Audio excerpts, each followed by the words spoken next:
ವೃಶ್ಚಿಕ ರಾಶಿಯವರಿಗೆ ಸ್ವಾಗತ.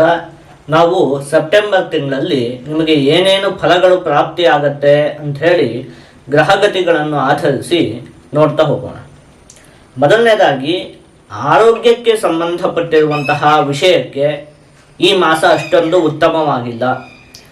ನೀವು ಕೆಲವೊಂದು ಆರೋಗ್ಯಕ್ಕೆ ಸಂಬಂಧಪಟ್ಟಿರುವಂತಹ ವಿಷಯದಲ್ಲಿ ಜೋಪಾನವಾಗಿ ಇರಬೇಕಾಗತ್ತೆ. ನಿಮ್ಮ ರಾಶಿಯ ಅಧಿಪತಿಯಾದಂತಹ ಕುಜಗ್ರಹ ನೀಚವಾಗಿ ಸ್ಥಿತವಾಗಿರುವಂಥದ್ದು. ಹಾಗಾಗಿ ಈ ಮಾಸದಲ್ಲಿ ಪದೇ ಪದೇ ಜ್ವರ ಬರುವಂಥದ್ದು ಮತ್ತು ಚರ್ಮಕ್ಕೆ ಸಂಬಂಧಪಟ್ಟಿರುವಂತಹ ಅನಾರೋಗ್ಯದ ಸಮಸ್ಯೆಗಳು ಕಾಡುವುದಕ್ಕೆ ಅವಕಾಶ ಉಂಟು.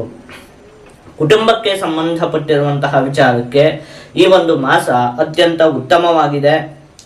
ನಿಮ್ಮ ತಂದೆ ನೀಡುವಂತಹ ಸಲಹೆ ಸೂಚನೆಗಳನ್ನು ನೀವು ಚಾಚೂ ತಪ್ಪದೆ ಪಾಲಿಸಬೇಕು. ಅದರಿಂದ ನಿಮಗೆ ಒಂದಷ್ಟು ಲಾಭ ಅನ್ನುವಂಥದ್ದು ಉಂಟಾಗುತ್ತೆ. ತಂದೆಯಿಂದ ಒಂದಷ್ಟು ಲಾಭ ಅನ್ನುವಂಥದ್ದು ಈ ಮಾಸದಲ್ಲಿ ಇದೆ.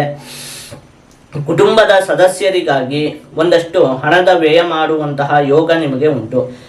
ನಿಮ್ಮ ಮನೆಯಲ್ಲಿರುವಂತಹ ವ್ಯಕ್ತಿಗಳಿಗೆ ಯಾವುದೋ ವಸ್ತುವನ್ನು ತೆಗೆದುಕೊಡುವುದಕ್ಕಾಗಿ ಆಗಿರಬಹುದು, ಒಂದಷ್ಟು ಹಣದ ವ್ಯಯ ಕುಟುಂಬದ ಸದಸ್ಯರಿಗಾಗಿ ಮಾಡುವಂತಹ ಒಂದು ಯೋಗ ನಿಮಗೆ ಈ ಮಾಸದಲ್ಲಿದೆ. ಒಟ್ಟಿನಲ್ಲಿ ಕುಟುಂಬಕ್ಕೆ ಸಂಬಂಧಪಟ್ಟಿರುವಂತಹ ವಿಚಾರಕ್ಕೆ ಈ ಒಂದು ಮಾಸ ಅತ್ಯಂತ ಉತ್ತಮವಾಗಿದೆ. ಇನ್ನು ಹಣಕಾಸಿಗೆ ಸಂಬಂಧಪಟ್ಟಿರುವಂತಹ ವಿಚಾರಕ್ಕೆ ಈ ಮಾಸ ಉತ್ತಮವಾಗಿ ಧನಲಾಭ ಅಂತ ಹೇಳುವಂಥದ್ದು ಉಂಟಾಗುತ್ತೆ. ಈ ಮಾಸದಲ್ಲಿ ಹಣಕಾಸಿನ ವಿಚಾರಕ್ಕೆ ಉತ್ತಮವಾಗಿದೆ. ಹಣಕಾಸಿನ ಆಗಮನ ಎಲ್ಲ ಉತ್ತಮವಾಗಿ ಆಗತ್ತೆ. ಆದರೆ ಈ ಮಾಸದಲ್ಲಿ ಎಲ್ಲೂ ಕೂಡ ಬಂದಿರುವಂತಹ ಹಣವನ್ನು ಇನ್ವೆಸ್ಟ್ಮೆಂಟ್ ಮಾಡುವಂಥದ್ದು ಬೇಡ.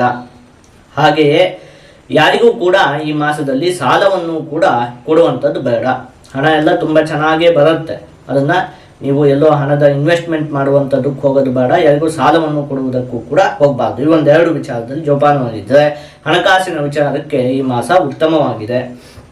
ವಿದ್ಯೆಗೆ ಸಂಬಂಧಪಟ್ಟಿರುವಂತಹ ವಿಷಯಕ್ಕೆ ಈ ಮಾಸ ಉತ್ತಮವಾಗಿದೆ. ವಿದ್ಯಾರ್ಥಿಗಳಿಗೆಲ್ಲ ಪ್ರಗತಿ ಅನ್ನುವಂಥದ್ದು ಉಂಟಾಗುತ್ತೆ. ಆದರೆ ಚತುರ್ಥ ಭಾವದಲ್ಲಿ ರಾಹುಗ್ರಹ, ದ್ವಾದಶ ಭಾವದಲ್ಲಿ ಶುಕ್ರಗ್ರಹ ಈ ರೀತಿಯಾದಂತಹ ಸ್ಥಿತಿ ಇರೋದ್ರಿಂದಾಗಿ ಒಂದು ಸ್ವಲ್ಪ ಮಟ್ಟಿಗೆ ನಿದ್ದೆ ಅನ್ನುವಂಥದ್ದು ಹೆಚ್ಚಿಗೆ ಕಾಡುತ್ತೆ ವಿದ್ಯಾರ್ಥಿಗಳಿಗೆ. ಪಾಠ ಕೇಳುವಾಗಲೂ ನಿದ್ದೆ ಬರುವಂಥದ್ದು, ಓದುವುದಕ್ಕೆ ಕೂತ ಸಂದರ್ಭದಲ್ಲಿಯೂ ಕೂಡ ನಿದ್ದೆ ಬರುವಂಥದ್ದು, ಈ ರೀತಿ ಎಲ್ಲ ಸ್ವಲ್ಪ ಆಗತ್ತೆ. ಆದರೆ ವಿದ್ಯಾರ್ಥಿಗಳಿಗೆ ಚೆನ್ನಾಗಿದೆ. ಯಾವುದೇ ವಿದ್ಯಾಭ್ಯಾಸಕ್ಕೇನು ಇದು ಸಮಸ್ಯೆ, ಏನು ದೊಡ್ಡ ಸಮಸ್ಯೆಯನ್ನು ಉಂಟು ಮಾಡುವುದಿಲ್ಲ. ಸ್ವಲ್ಪ ಈ ರೀತಿ ಆಗೋದಕ್ಕೆ ಅವಕಾಶ ಇದೆ. ಒಟ್ಟಾರೆ ವಿದ್ಯಾರ್ಥಿಗಳಿಗೆ ಚೆನ್ನಾಗಿದೆ, ಏನು ತೊಂದರೆ.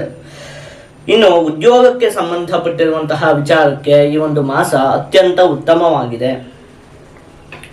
ಉದ್ಯೋಗದ ವಿಚಾರದಲ್ಲಿ ಅತ್ಯಂತವಾಗಿ ಅಭಿವೃದ್ಧಿ ಅನ್ನುವಂಥದ್ದು ಉಂಟಾಗುತ್ತೆ ಈ ಒಂದು ತಿಂಗಳಲ್ಲಿ. ಅದರಲ್ಲೂ ಮುಖ್ಯವಾಗಿ ಈ ಚಿನ್ನದ ವ್ಯಾಪಾರಿಗಳಿಗೆ, ಆಭರಣಗಳಿಗೆ ಸಂಬಂಧಪಟ್ಟಿರುವಂತಹ ಕೆಲಸವನ್ನು ಮಾಡುವಂತಹ ವ್ಯಕ್ತಿಗಳಿಗೆ, ವೈದ್ಯರಿಗೆ, ಔಷಧಿಗೆ ಸಂಬಂಧಪಟ್ಟಿರುವಂತಹ ಕೆಲಸವನ್ನು ಮಾಡುವಂತಹ ವ್ಯಕ್ತಿಗಳಿಗೆ, ಔಷಧಿಯನ್ನು ತಯಾರಿಸುವವರಾಗಿರಬಹುದು ಅಥವಾ ಔಷಧಿಯನ್ನು ಮಾರಾಟ ಮಾಡುವವರು ಅವರಾಗಿರಬಹುದು. ಈ ರೀತಿಯಾಗಿ ಔಷಧಿಗೆ ಸಂಬಂಧಪಟ್ಟಿರುವಂತಹ ಕೆಲಸವನ್ನು ಮಾಡುವಂತಹ ವ್ಯಕ್ತಿಗಳಿಗೆ, ಹೈನುಗಾರಿಕೆಯನ್ನು ಮಾಡುವಂತಹ ವ್ಯಕ್ತಿಗಳಿಗೆ, ಸರ್ಕಾರಿ ಉದ್ಯೋಗವನ್ನು ಮಾಡ್ತಾ ಇರುವಂತಹ ವ್ಯಕ್ತಿಗಳಿಗೆ, ರಾಜಕಾರಣಿಗಳಿಗೆ, ಇವರಿಗೆಲ್ಲ ಈ ಮಾಸದಲ್ಲಿ ಅತ್ಯಂತವಾಗಿ ಅಭಿವೃದ್ಧಿ ಅನ್ನುವಂಥದ್ದು ಉಂಟಾಗುತ್ತೆ. ಇನ್ನು ಯಾರು ಉದ್ಯೋಗಕ್ಕೆ ಪ್ರಯತ್ನ ಪಡ್ತಾ ಇದ್ದಾರೋ ಅವರಿಗೂ ಕೂಡ ಈ ಒಂದು ಮಾಸ ಅತ್ಯಂತ ಉತ್ತಮವಾಗಿದೆ. ಉದ್ಯೋಗ ಪ್ರಾಪ್ತಿಯಾಗುವುದಕ್ಕೆ ತುಂಬ ಅವಕಾಶ ಅನ್ನುವಂಥದ್ದು ಇದೆ. ಹೊಸ ಉದ್ಯಮವನ್ನು ಆರಂಭ ಮಾಡಬೇಕು ಅಂಥೇಳಿ ಅಂದುಕೊಂಡಿರುವಂತಹ ವ್ಯಕ್ತಿಗಳಿಗೂ ಕೂಡ ಈ ಒಂದು ಮಾಸ ಅತ್ಯಂತ ಉತ್ತಮವಾಗಿದೆ.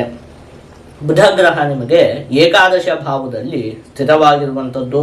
ಹಾಗಾಗಿ ಆರೋಗ್ಯ ಅರ್ಥಲಾಭಶ್ಚ ಮನಃಪ್ರೀತಿ ಸುಖಂ ಭವೇತ್ ಬಂಧು ಪ್ರೀತಿ ಯಶೋವೃದ್ಧಿರ್ ಲಾಭೇ ಚೈಕಾದಶೆ ಬುಧೆ ಅಂಥೇಳಿ ಹೇಳಿರುವಂಥದ್ದು.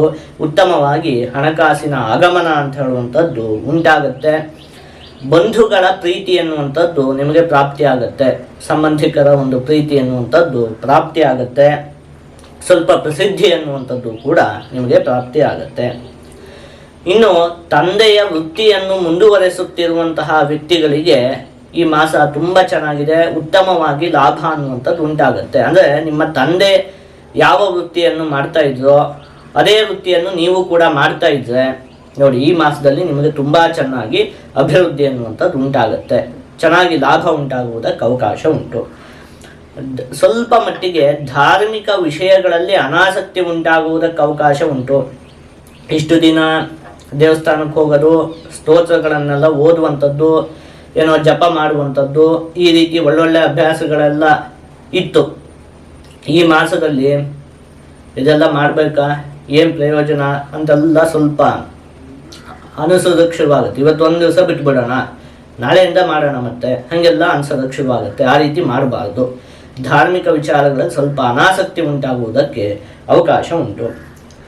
ಅಮೂಲ್ಯ ವಸ್ತುಗಳನ್ನು ನೀವು ಒಂದು ಸ್ವಲ್ಪ ಜೋಪಾನವಾಗಿ ಇಟ್ಕೊಳ್ಬೇಕಾಗುತ್ತೆ. ಶುಕ್ರಗ್ರಹ ದ್ವಾದಶ ಭಾವದಲ್ಲಿ ಸ್ಥಿತವಾಗಿರೋದ್ರಿಂದಾಗಿ, ಅಂದರೆ ಯಾವುದೋ ಮೊಬೈಲ್ ಆಗಿರಬಹುದು ಇತ್ಯಾದಿ ಅಮೂಲ್ಯವಾದಂತಹ ವಸ್ತುಗಳನ್ನೆಲ್ಲ, ಯಾವುದೋ ಒಂದು ಚಿನ್ನದ ಸರ ಇತ್ಯಾದಿಗಳಾಗಿರಬಹುದು, ಎಲ್ಲದೂ ಸ್ವಲ್ಪ ಜೋಪಾನವಾಗಿ ಇಟ್ಕೊಳ್ಬೇಕಾಗುತ್ತೆ ಎಲ್ಲ ಹೊರಗಡೆ ಹೋದಂತಹ ಸಂದರ್ಭದಲ್ಲಿ. ಮುಖ್ಯವಾಗಿ ದುಂದು ವೆಚ್ಚವನ್ನು ಮಾಡುವುದಕ್ಕೆ ಹೋಗಬಾರ್ದು. ಹಣಕಾಸಿನ ಆಗಮನಕ್ಕೆಲ್ಲ ಈ ಮಾಸ ತುಂಬ ಚೆನ್ನಾಗಿದೆ, ಉತ್ತಮವಾಗಿ ಲಾಭ ಉಂಟಾಗುತ್ತೆ. ಸುಮ್ಮನೆ ಬೇಡದೇ ಇರುವಂತಹ ವಸ್ತುಗಳನ್ನು, ನಿಮ್ಗೆ ಅವಶ್ಯಕತೆ ಇರೋದಿಲ್ಲ ಆದರೂ ಕೂಡ ಅದನ್ನು ತೆಗೆದುಕೊಳ್ಳುವಂಥದ್ದು ಅಂಥದ್ದೆಲ್ಲ ಮಾಡಬಾರ್ದು. ಹಣದ ದುಂದು ವೆಚ್ಚವನ್ನು ಮಾಡುವುದಕ್ಕೆ ಹೋಗಬಾರ್ದು. ಚೆನ್ನಾಗಿದೆ ಈ ಮಾಸ, ನಿಮಗೆ ಎಲ್ಲ ವಿಚಾರಕ್ಕೂ ಚೆನ್ನಾಗಿದೆ. ಆರೋಗ್ಯದ ಒಂದು ವಿಚಾರಕ್ಕೆ ಏನು ಗೊತ್ತಾ, ಸಣ್ಣ ಪುಟ್ಟದ್ದು, ಅದೇನು ದೊಡ್ಡ ಮಟ್ಟದ ಸಮಸ್ಯೆ ಉಂಟಾಗಲ್ಲ.